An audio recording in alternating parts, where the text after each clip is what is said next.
Hi everyone, we will texture, light and render our scene. So let's start right now. So here we're gonna click on this little loop and write down cloner. We want to cache all of our simulations first. So we select all of our cloner, right click, MoGraph tag, MoGraph cache, and bake apply to all selected tag, yes. Once it's done, we will start like adding some thickness to our loops.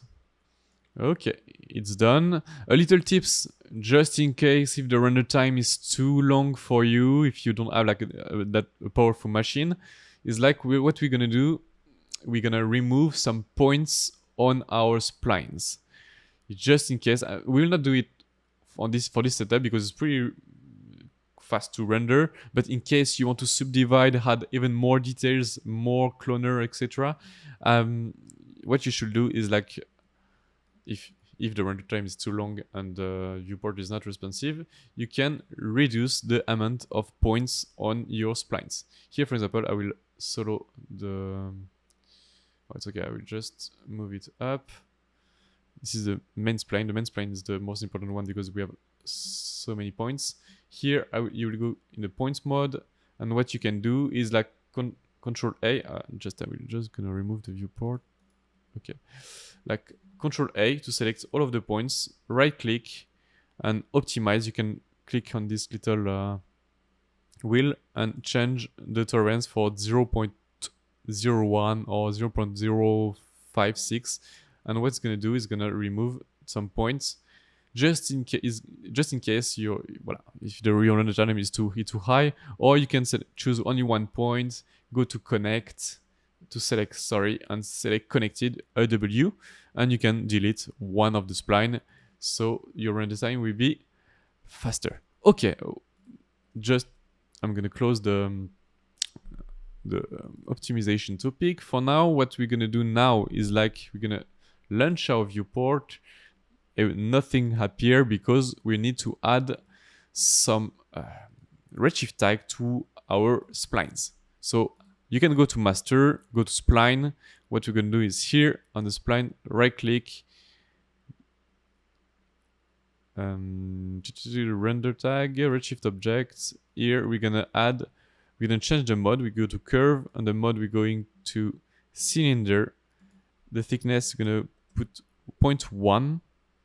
Okay, once it's done, we can duplicate it, put it on the main spline.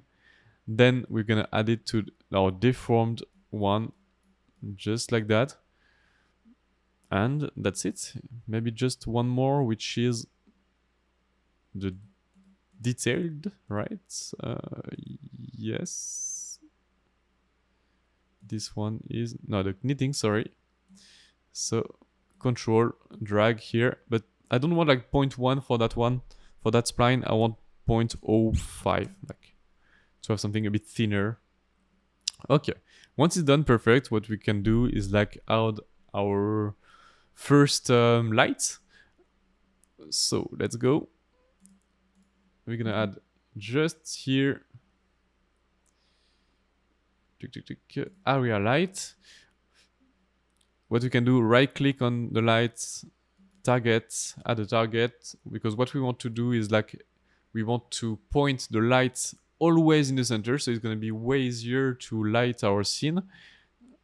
We click on the target light, put the null inside, rename it target light. Okay, we can take now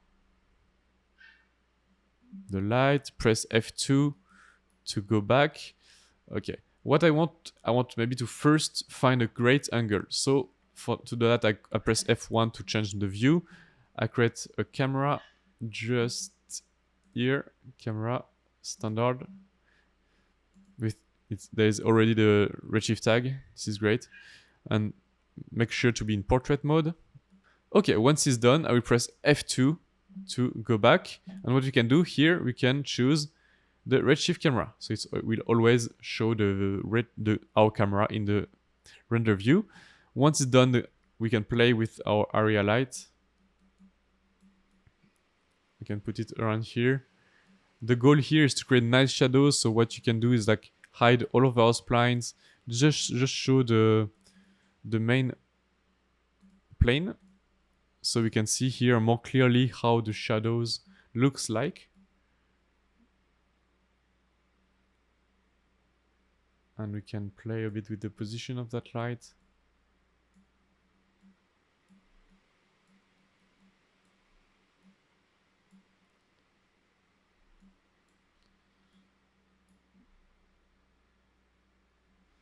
Like that, it's pretty cool, it's pretty subtle. Yeah, I like it. We have nice shadows here. I will keep this light for now. Okay, this is great. Now what we can do is like we can add a background. So let's create just a simple plane. We can rename it BG for background. Now we're gonna put it as a child of our camera, just right here. Right click, reset transform.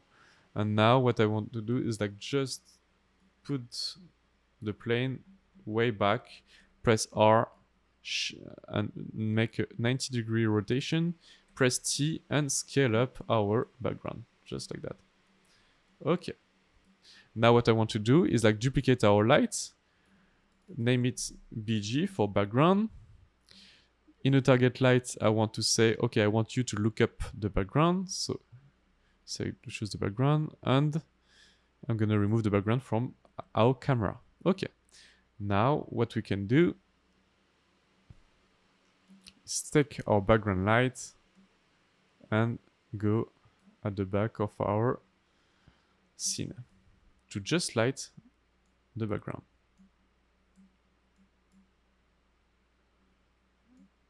Okay, just like that. I make it a bit bigger, scale down a bit the light intensity.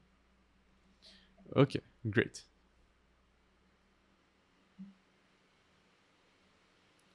Something I like to do, I will do it right now. I like adding a lot to my scene to add like a bit of colors, something more interesting than just the normal scene. So here I'm gonna click on these little arrows, press on the wheel, color management assist rec 709, this is great. And I'm gonna press LUT global. Here you can choose from like a lot of LUTs just right here. What the one I really like to use is like the Canon DSC S315N1. So I click on this one and I'm reducing a little bit the intensity just here. You can play with others actually, like you can see which one are more interesting. This one is pretty good as well.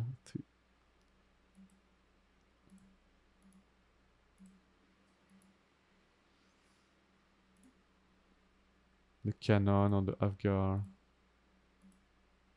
Okay, I will keep this Canon for now, just release 0.5. And now what we can do, we can change the color of our background and start texturing our loops. So for the background, what we're going to do, we're going to materials, double click to create a new redshift material.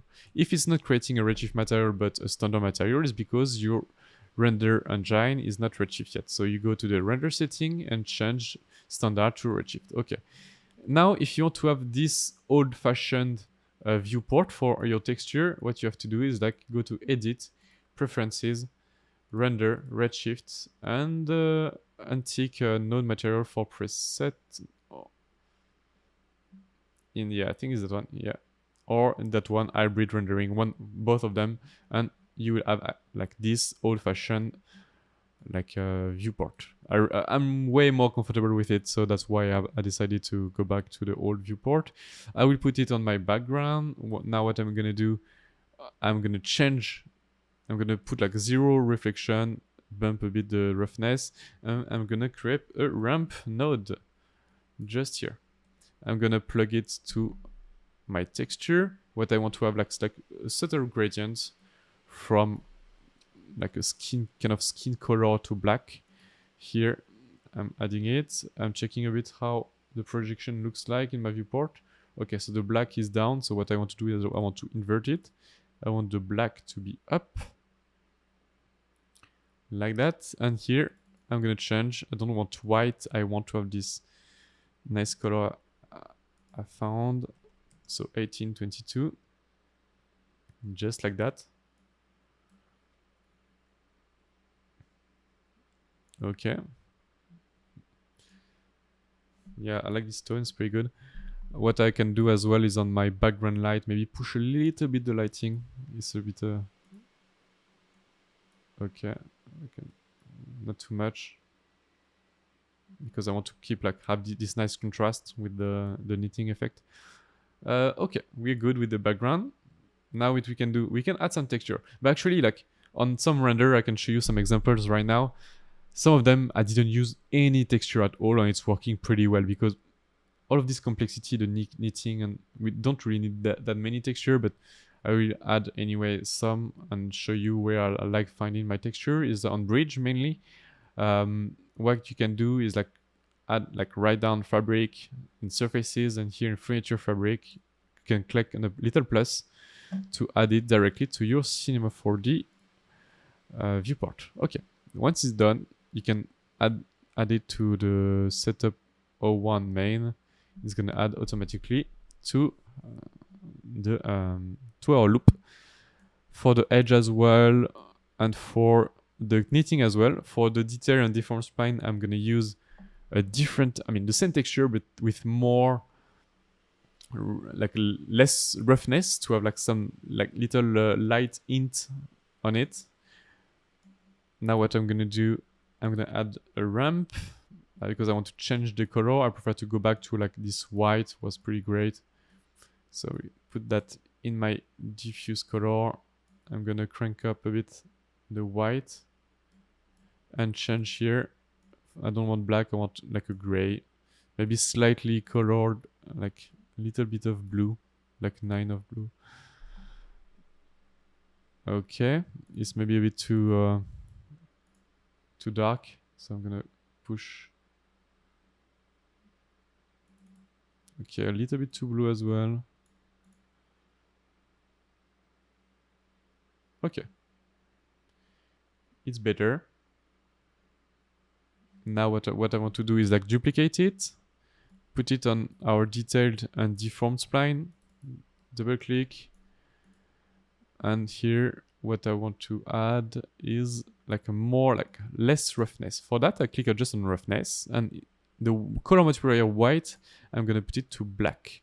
That's mean I want less roughness, because the white part is like the part where there's like more roughness, and the black one is where there's less roughness.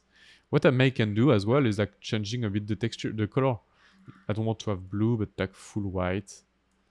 Okay, let's to add a bit more imperfections. Okay, great. What I want to do as well is like avoiding seeing through our spline. So if you want to do the same, or if you are happy with this look, you can keep it. But what I want to do in the main spline, I want to like maybe increase for 0.2 to add more dense, to have denser mesh, or maybe 0.15, just to be a little bit thicker. Okay, a bit less, maybe 1.3. Okay, I'm gonna keep that. What I want to do is like, it's a bit dark for me, so I'm gonna increase the color here, the intensity of the light.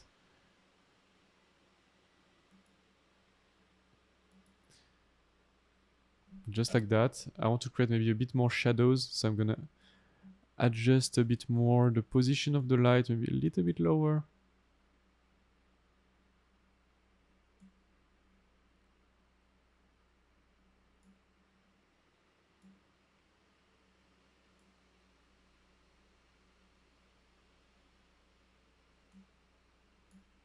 Like that.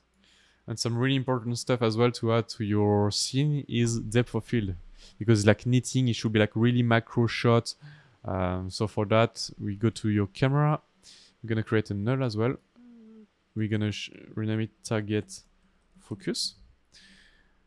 Inside our camera, we're gonna add a bokeh. Click on bokeh, enable, change for focus distance, push it to 3. And like that, we have a nice bokeh. You can choose here if you want in the viewport. If it's just a still image, you can just choose where you want to focus. Just like that. It's like,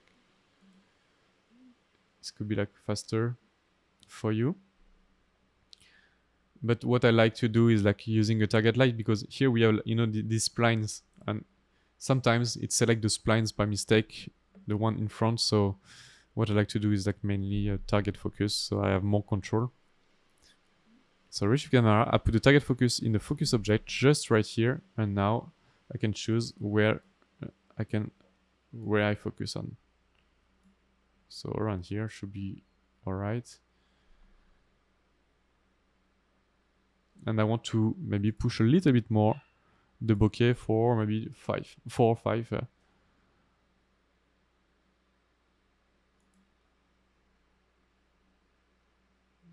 Yeah, 5 sounds good. And what I want to do is adding some bloom, flare, and what I like to do in bokeh as well is like really important. This is what I have when I open my cinema already. Like it's a preset. Like I like using a bokeh image to add even more realism to my scene. I'm gonna put on the download folder like the bokeh I'm using. I've got some of them, and I found this one online, which looks pretty good. If you don't want to have the color of the bokeh in your scene, you can change it for white color sun, and it will have only the bokeh on your camera. I'm pretty happy with it. What I want to do maybe is what I like to do as well is like changing a bit on the color control or the exposure here directly into the display. So in color control, I feel it's maybe a little bit blue-green. It's pretty good, huh? But I want to change that. Also, it's a little bit. I want to add a bit more contrast. So let's go to the color control and add 1 point here on the dark to make it a little bit darker, and on the bright to make a little bit lighter to add some contrast.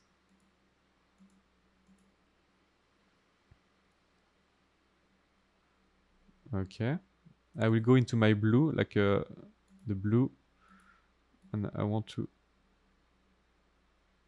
decrease a little bit.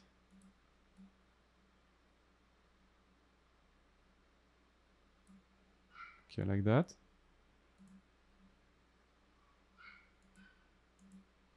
You can see the before after.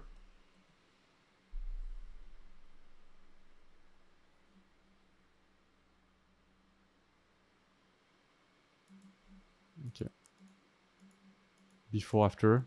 I feel it looks better. So yeah, I think I'm pretty happy with it. We can still tweak.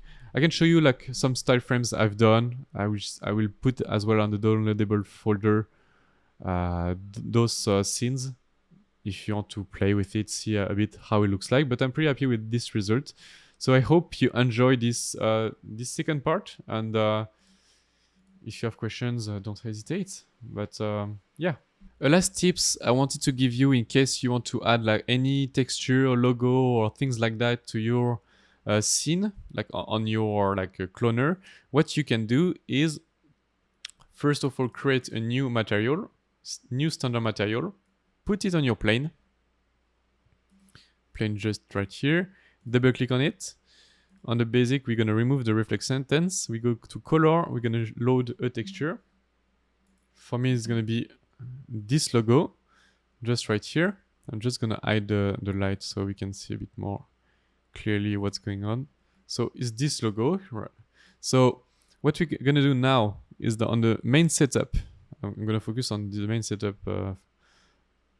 You can change the texture on the other if you want, but here on the cloner, what I want to do first of all is like clear the cache, because we're gonna add an effector. So like MoGraph effector shader. So we're gonna put it here. On the shader, what I want to do is like on the shading, I want to change the channel for color. I want the material tag. I want to click here on the material here. And now also on the shader, remove a scale. We don't want to affect the scale. We just want the color. So once it's done, perfect. I will go to Redshift viewport. I will go back to the texture we used, this one. We go to edit shader graph. we're gonna add like a user data, color user data. We're gonna choose attribute name MoGraph color. We're gonna plug it in our diffuse color. Press play. Let's see what's going on. Okay, we have like our texture. Let's change the camera for now. So let's create like a new Redshift camera, standard. And let's go a bit further, see what's going on. Okay, now we have our like texture mapped. Personally, I don't know why it's not like properly mapping the colors. I didn't figure out yet. So what I'm doing most of the time is like I'm using those texture and I'm remapping it. So that way I can just use the data here. What you can do is like you can play by yourself, but in the shader here, in the parameter, you can change the blending mode to add if you want. It's changing a bit the aspect of it. You can remove use alpha strength to have like, yeah, to have the proper color. If you want to have more details, what you can do is adding more clones, like to see it clearly the logo. But what I usually like doing is using a ramp, using this color data and remapping it to have like a nice to play with the color and have something like I like. You can play with the contrast, changing the colors and stuff. But yeah, that was like a quick tip I wanted to give you before ending these tutorials, because there are some people who like, I think, to add their own texture, their own, like imagine you want to create a packaging and you want to have like some design on it. So this is a great way to do it. So yeah, I hope these little tips helped you, was useful, and we'll see you for the next tutorial. Bye.